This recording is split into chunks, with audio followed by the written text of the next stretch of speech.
Well, I have questions, but first, does anybody else want to start? John Coe? Yes, thank you very much for that. I'd just like to throw whatever support I can behind Ron's words about choice and the importance of choice. And one way we've been looking at this for a decade or more now is, what is freedom? You know, people complain about zoos as places where animals have no freedom. Well, how much freedom do you have? What is freedom? And it's pretty easy to look at the choice as the common denominator. In the organism with the most choices, most options, the most power, most control, has the most freedom. You know, freedom's relative, it's not absolute. So how can we, there are a number of zookeepers in the room, so how can all of the things you do in your daily routine be given to the animal to do for itself? I showed you in my slides a few simple electronic gadgets that can give the animals control over food, over gates, over fans, over heaters, possibly over access to a lot of other amenities. Very simple stuff, but the important thing I want to make is, how do we give them choice leading to self-determination as a movement in that direction? Not absolute, it's all relative, but how can we move in that direction to redirect our efforts and our designs and our plans to give the animals a growing sense of self-sufficiency, a growing sense of adequacy, a growing sense of competence, parallel to what their wild cousins have? The answer, of course, I think, is just choosing to do it, making it a priority, right? Get started. Making it a priority and therefore allocating the time to do it. Not an easy task. Anyone else?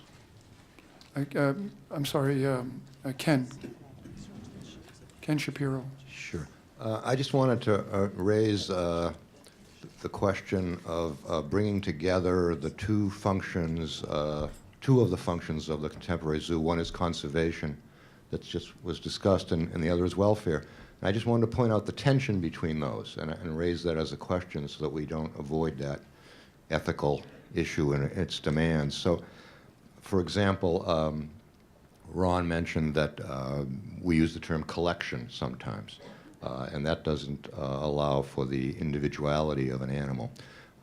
We've talked a little bit about culling when there's a surplus of animals. And that, to me, the killing of an animal is also a welfare issue.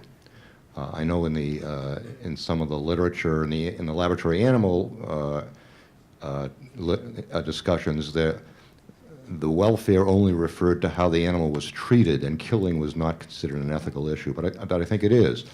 So when we cull an animal, we're compromising that animal's welfare because they have an interest in continue living.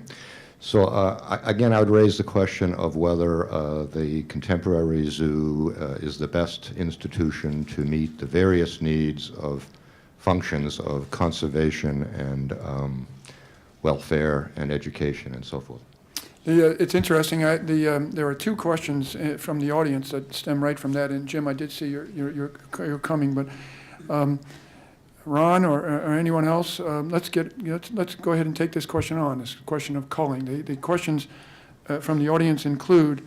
One of them is, from the European zoo perspective, they're astonished at how much American zoos put into veterinary care and maintaining life at all costs, at a point of maintaining aged, surplus animals. How is their welfare served in this way? It raises the question, another question has to do with the issue of surplus animals in general, having them being just held off to the side for long periods. Is culling an acceptable, or should it be an acceptable or unacceptable part of management in the future zoo? I know that's certainly a charged political issue. The question is there a welfare issue that can be addressed here? Monica. Just wanted to mention that it is an allowed technique in several countries in Europe. I think think also that goes back to that bright line we were talking about earlier, because, my zoo, actually, we have a commitment to lifelong care for our animals. And I'm not saying everyone should. That's our commitment. We say if we have animals, we almost feel like they go on retirement, and we're going to do the best we can in their retirement. And we're not as laser focused as Ron Zoo is. I mean, that is not our defining piece. But I find that in our case, there's been great rewards, not only for the quality of life for the animals, but for our staff. So we had Maggie, which was a fallow deer. The zoo opened in 1994. Maggie was one of the original animals, and she was a contact yard animal. And eventually, her quality of life in the contact yard wasn't working, so we moved her to a backyard. But she would still, the keepers would walk her once or twice a day around the zoo. She, we think, enjoyed that exercise, and people enjoyed her. And then she wasn't up to that, and then eventually, the medical conditions got so severe that she was euthanized. But we thought she had a complete quality of life, and at every step in her quality of life, we tried to change the routine to meet it. I think that made us feel at least we had done right by Maggie. And that was, the ultimate line you talked about earlier, that we feel our commitment is. But that doesn't mean I would judge another zoo for saying, hey, our resources are limited. This is where we draw the line. I think that goes back to that relativism. Donna Fernandez. Again, as a behaviorist, I've noticed that wild animals don't live in a utopian society. And one of the things that's most frustrating to me is when you see how cruel they can be to subordinates, and yet subordinates do want to retain their position in the group or membership in the group, even though they're constantly beaten up, because there is that hope that someday that male will be the alpha male, and so he tolerates the abuse. How in zoos do you deal with that? Because that's one of the biggest welfare issues we face is intergroup violence or aggression, and yet it's a natural part of the species, and yet it must be not good for their welfare on a short-term basis, though they may eventually become dominant. Ron, before you answer that, I'm going to add to it from one of the other questions, and then, because they're related, and then you can address them both. You had specifically mentioned that you're not going to have a predator chasing a gazelle, and but one of the questions is why not? And there's a general notion I've always noticed is that the zoos tend to convey or strive to convey nature as Eden. Donna's just point is that, if we see animals fighting, we tend to almost immediately separate them. And we see animals injuring each other, we almost immediately separate them. And in fact, you've sort of said as a policy, you won't let the lion do what the lion most wants to do. So I'm sure this is a question that is the hardest of all to answer, but take a shot at it. Yeah, it may very well be the hardest to answer because we're feeding mice to snakes. So it's not that we aren't picking sides, we do. I think the issue of social interactions and compatibility, Donna, I would say that, we fundamentally have to remember we've created an artificial environment, and we're deciding who's living there. Now, normally, they would solve those issues by leaving. Somebody would leave. Normally, they're not killing each other. Normally, somebody goes, and either they go into a bachelor herd or they go find another group to live with. So if we're not allowing that, we obviously have to manage it in such a way that animals don't get permanently stressed by that, and that means moving things around. It means putting animals together not just based on the genetics, but also on compatibility. And I believe that is happening now in zoos. I also, just one comment on the previous issue about a laser focus. I think all of us have to reject the notion that we either have to do welfare or we have to do conservation. I think we have to do both. And the conservation can be defined a little bit differently than in the past. I do think 30 years ago, captive propagation was seen as very pivotal. I'm not sure it is now, although certainly for some things it is. We were involved in the Wyoming toad success and reintroduction. So I think, there's still a place for that. But I think we have to promote both. We have to make a commitment that if we're keeping something in captivity, doesn't matter what's happening in the wild and how terrible things are in the wild. We are keeping them in our home. And if we keep them in our home, I think we have a commitment to them, absolutely to the grave.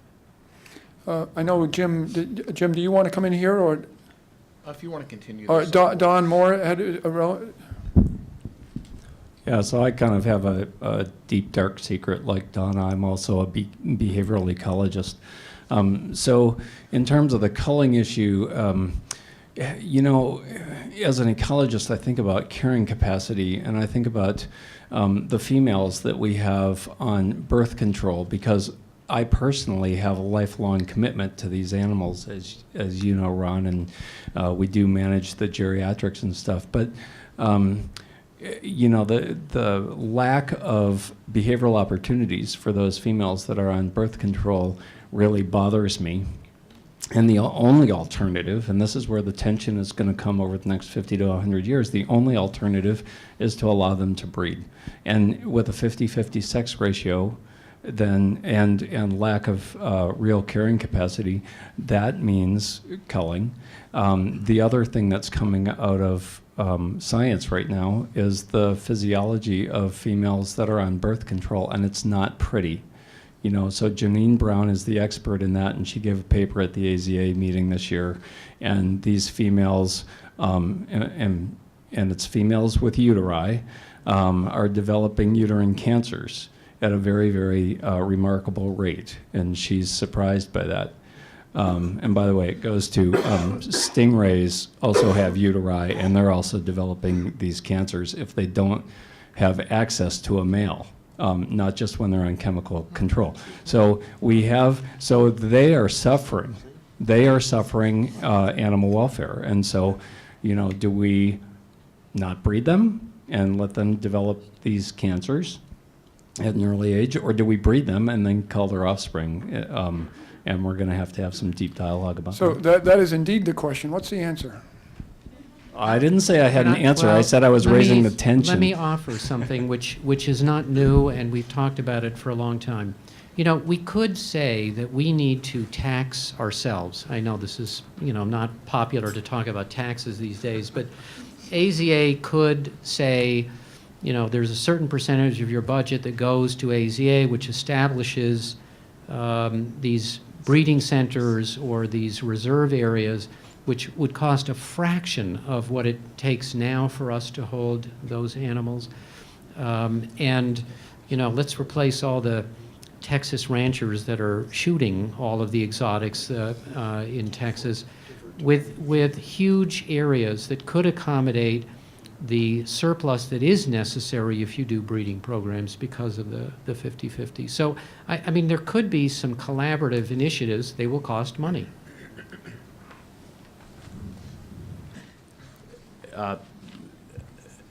I'm intrigued by much of what Ron said, because some of that, and Donna added to this as well, has real regulatory implications.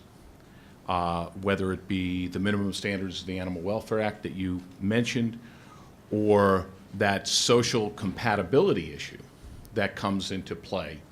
And in trying to address animal welfare in one way, you may create impacts that have regulatory repercussions. One of the positive elements, to an extent, under the Animal Welfare Act is that there are performance-based standards. So though they may be minimums, there is much room for flexibility in innovation. Being impressed with what I've observed at your institution in terms of trying to be ahead of the curve on some things, even if there are issues we may disagree on respectfully. What would be helpful, and I heard a few here, but if you could share a few concrete examples of what the Detroit Zoo does on a daily basis to address and enhance animal welfare, that would be helpful. Because again, in my worldview and trying to find ways to make the regulations work better for, and again, I appreciate you breaking out animal care, animal welfare, and even conservation. Well, I think just very briefly, let me focus on one primary thing, which we're not unique in this, but all of us need to do a lot more of it. We have to re-engineer the physical environments so that they actually are 24-hour environments. There certainly is more and more of the naturalistic, and again, I think that sometimes is overemphasized in terms of the reality to it. But it really, we have to get to the point where an animal doesn't have access to the outdoors and sunlight and air and all this other stuff for 2 or 4 hours or 8 hours a day. There still are protocols where animals have to share environments, and sometimes that's really unavoidable, but I think it's really important that we do what I said earlier. We have been erasing things that we don't think are good and just stop doing it. And I think, that's part of the solution. We're doing fewer things. Thank you.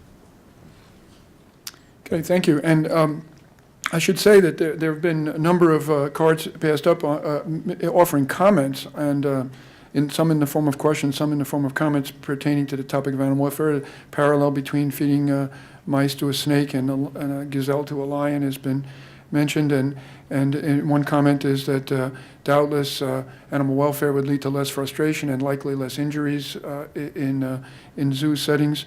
Another comment has to do with the fact that culling and welfare seem like they're sort of incompatible questions because, of course, if you cull an animal, he has death and therefore no longer an issue of welfare. And I thank you all for those, and they're, of course, just reflect the excellence of the audience perception of this topic.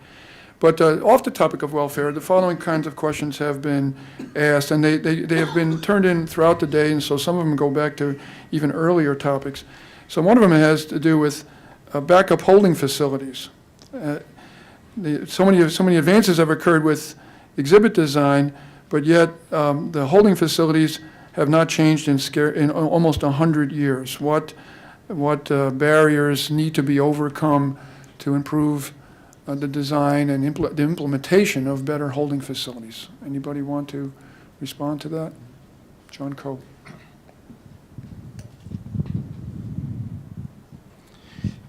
We struggle with this a great deal.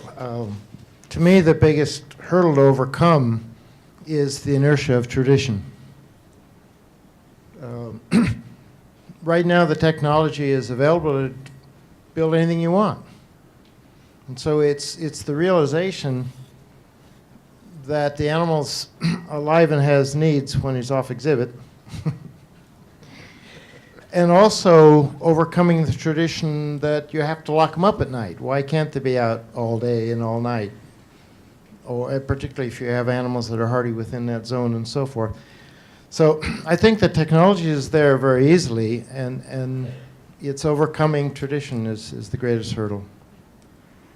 This next question asks, should all zoo buildings be by obligation LEED certified? I think that I can edit that by, some of the people on the panel have already said that they shouldn't just be painted green, they should be deeply green. The whole zoo should be green from its cafeteria right through to its trucks and so on. So I would infer that at least some of you would say far more than LEED certified. John Fraser. So I am an architect, and we'll say two things about these two comments.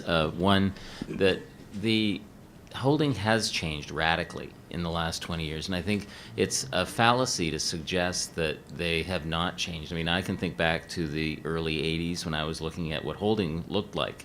And so we have changed in terms of material choices, like sort of how provisioning is made in the evening, choice options that are available, and we were doing that even in the 80s before we were even figuring out how to do it in exhibit areas. But when someone says, should an exhibit be LEED certified, I think the question is, are we following a regulatory framework, or are we really recognizing when we need buildings at all? And I think this comes back to one of the things David was saying. Like, LEED certification is a way of accounting. It has nothing to do with what we're talking about. And so it's a current way of accounting for some basic building construction techniques, but it assumes that there needs to be a building in the first place. And that, I think we're starting to suggest, we don't always need a building. What we need is quality of environment. Bill Conway. It troubles me that we have green designation for animals excuse me, for animal buildings, and it certifies that they are efficient in their use of energy and so on. It says nothing about their efficiency or appropriateness for the species they are sustaining. And this is a major problem. So you can have a primate building that is nothing but a bunch of little boxes, and it could get a green certification, and it couldn't sustain any social primate. And that is what we are faced with today, the lack of appropriate and conservation relevant space. David, were you just about to address this? I just wanted to clarify one point. Did I understand you to say, Johnny, that behind the scenes facilities have changed? They've radically improved over 40 years. They're still not Are you- where they could be, but Are I you mean, talking about most zoos? if you look at what was built as holding in the WPA, that was operating in the 1950s and 60s Yeah. as holding facilities for an orangutan, for any hoof stock. I mean, if I think of some of the zoos that I was visiting in the 80s, what they had as holding and what we're building now in those same places to replace the buildings, we have moved forward. So the assumption that we are somehow maintaining the barns that were built in the 30s and we haven't changed, I think there's still distance to go.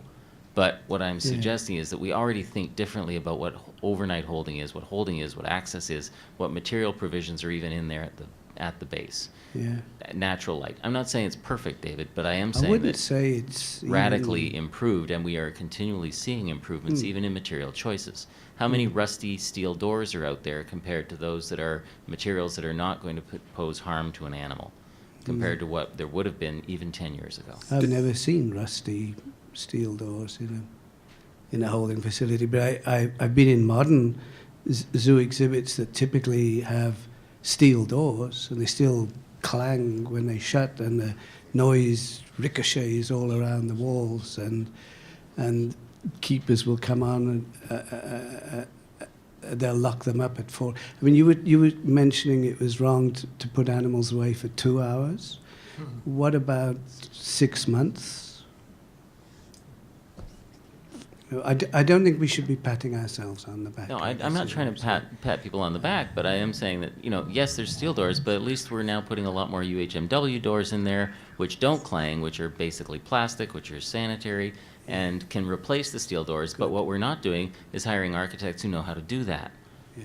That's Well, a big problem, so- but hopefully 100 years from now that So won't let be. me insert myself for a moment. One of this is perfectly appropriate and healthy conversation, but the agenda is to try to divorce ourselves from spending a lot of time worrying about or describing the problems of the present. The agenda of this meeting is to talk about the zoos of the future and to liberate ourselves from these concerns. And so surely the motivation of the question was in agreement with the notion that these backup facilities should stop to be thought of as backup facilities in the first place and be radically different.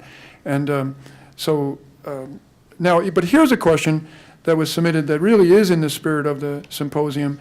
It's really outside the box. It's one that I hadn't even thought of. And I know it's late, and I know we've been at this for 8 hours, but let's see if this question can be answered. And I challenge you all with this. If we turn back the clock and 50 years ago, all zoos had ceased to exist. If there had been no zoos from 50 years ago till the present, what would have been the consequences? What would have been different? It's a interesting thought experiment. It's in the spirit of our exercise, isn't it? It's in the spirit of our exercise. If we're asked to think 50 years ahead, and I challenge you to build a zoo 50 or 100 years from now, it may be interesting to ask ourselves, what would the world have been if there had been no zoos in our lives? John? I want to go there because we've studied people who don't go to zoos and haven't had a history of going to zoos. and their scope of justice is much reduced. Their scope of justice includes a very limited number of people, friends, and family, and what we see is that people who have been to zoos, so we don't have to say, what if they didn't exist? We can look at the people who just don't go. And what we see is a reduced scope of justice, a reduced scope of understanding of what natural systems work like. And we know that people who go to zoos are psychologically, psychographically different than people who don't. So we There would is, of have a course, lot more of problem, that. problem of comparability there, because those who choose to go to a zoo are But what's different cause and fundamentally what's from them. effect in that situation? What about Kellett's findings that about the difference between zoo-going and non-zoo-going people? They don't matter. Which of his? Please You talking the work explain. in the 90s, or? Did he do it in the 90s? He did I some in think the it was in 90s, the yeah. I'm 90s, trying to where figure out he which study you're created talking those about. different divisions of people, and there was That's there late was 80s. the zoo-goers and the non-zoo-goers, and I mean, a lot of the attitudes of the non-zoo-goers were the sort of attitudes we've been saying today we hoped that we could create in zoo-goers. Yeah, and more recent studies are showing that that's changing, because the Good. kinds of experiences are Good. different, Good. and the stories that we're telling are different. I mean, that's Good. our data. And these from are the- our- non-zoo-funded research? Well, if you mean non-zoo funded research, you mean the research that I was doing that was intended to, and we tried where we could, to challenge the question of to what end is a zoo of use to society? Yeah. And that is the kind of question we're asking, because really, morally, should we have zoos if they aren't serving their function? And so that's It sounds the to me approach. that a person who never goes to a zoo has probably got social problems. Anyway, you know, they're going to tend to be loners, I would imagine. They tend to be have autism tendencies. Yeah, I mean, the people Isn't who that don't lovely? go out. But no. People who don't go They're out. just normal and old people who practice vote every day. Oh, Right? okay. Like they go Okay. vote, they buy milk, they, you know. They have families? There's I vegetarians, mean- there's non-vegetarians, they have children just like Yeah, normal oh, okay. people. Okay. Yeah. See, now we're getting to the good stuff. Jeff Bonner. Just quickly and anecdotally, just follow up on what Johnny said. Maybe one of the great indicators is what happened in the week after 9/11, when zoos and aquariums and botanical gardens around the nation experienced an explosion in attendance, presumably most of them normal people. And we shouldn't belittle that, but I do want to say that, and I was talking with Dr. Conway a minute ago, it would be fun for people in this audience to read Diane Ackerman's recent essay, which I really think touches the heart of this issue, and I use the word heart in both senses of the word. It's in the New York Times. Sorry. Yeah. Two sort of related questions here that have to do with species selection, and tomorrow we're going to talk about species selection, but it was noted that someone earlier had said there probably will be a future in which there won't be beluga whales in captivity, right in there with orca whales, but the question posed suggests that beluga whales seem to actually do far better in captivity than orcas, say, and we have to make definitions of how one could define doing better, but one can arguably say that like, giraffes do better than zebras in terms of their need for flight distance and things, and one can say that about belugas and orcas. So and I guess this question was addressed by Ron. Ron suggested that the ability to meet the welfare of animal species should inform us in the future about which animals we include and not include. Is that question just sort of asked and answered? Did I just ask it and answer it already? Keith. I'm sorry, I beat it back, but I want to go back to the last question for a minute, because I just had an observation I thought was so interesting. We had two answers about what if zoos weren't here, and both those answers were about the positive impact zoos have on people in our communities, which we've barely talked about at all today. We'll talk about tomorrow, but no one answered the obvious conservation question. If zoos went around 50 years ago, we'd have a lot of species that have gone extinct, without doubt. And we can debate some and name some others, but we know some that we just have the last. So I thought it was really interesting how But I thought what was really interesting was how the panel answered the question. We didn't jump up and say that, even though we've talked about conservation all day. We talked about the human impact that we have on our community, which I think really lives front of our mind, but we barely talk about. So I wanted to point that out as an observation, maybe to lead into tomorrow, because that really is, that was very telling, I thought. Very interesting. Ken Shapiro. Yeah, I just wanted to comment that if zoos hadn't existed for 50 years now, we would have dealt with the conservation issue with an institution that was developed purely for that purpose, and I think we might have done better. Yeah, I'm certain of that. I mean, you think about those species that you would mention that wouldn't exist. I can't think of any reintroduction programs. There may well be, but I can't think of any that weren't essentially a government agency program in which zoos played the part of offering space and offering technical resources. And if zoos didn't exist, and then you could still have those programs, and they would just find some other expertise to do. I'll do a little two-part rebuttal. First of all, I didn't say breeding. That's just part of the equation. It's also awareness and engagement at many, many levels. We And have secondly, no proof of that. yeah, well, I think we have lots of good quotes about it. But I would also point out that I've worked with species. Maybe they would have invented them, but I can't tell you now, 4 times Fish and Wildlife has come to us and said, we can't figure out this captive issue. You're the zoo, figure it out. If there weren't any zoos and no one had that expertise to figure out the breeding, then we would have been inventing zoos again. That's what we do, right? So I don't think, you could call it a non-zoo, but the techniques to translocate a scrub jay, no one else knew how to do that. We knew how to do that. So you might say that we would have just be reinventing that skill set of people who know how to manage animals. Time and time again, that skill set rests on one unique individual.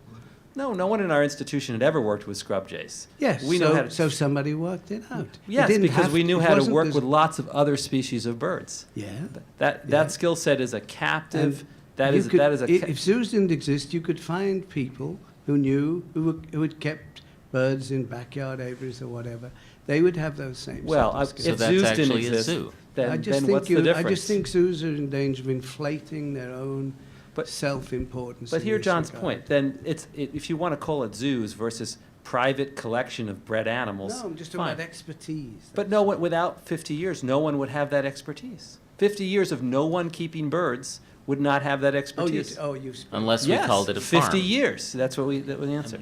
I know, John Coe, you've been waiting, or do you want to weigh in? I was changing the subject. Okay, Monica. No, this is still about this subject. I just wanted to remind that, at least as far as I know, most zoos or animal collections started by some private person that had a collection of one species actually, and then added some more. So if there weren't zoos, there were these private collections.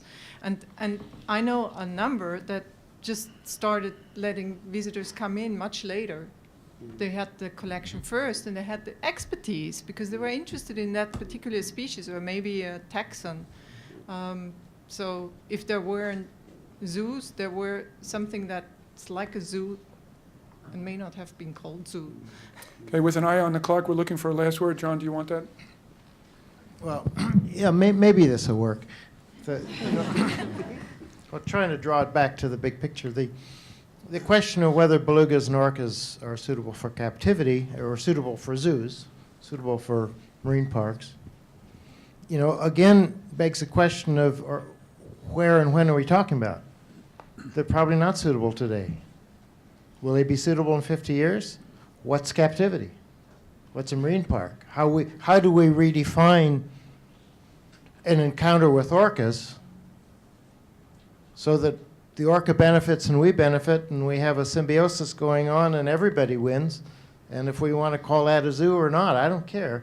I think the point is we've got to readdress the fundamental ways we look at things so that we can see, as I said earlier, see over the horizon to a future that we actually want, that, that sustainably benefits people, plants, and animals.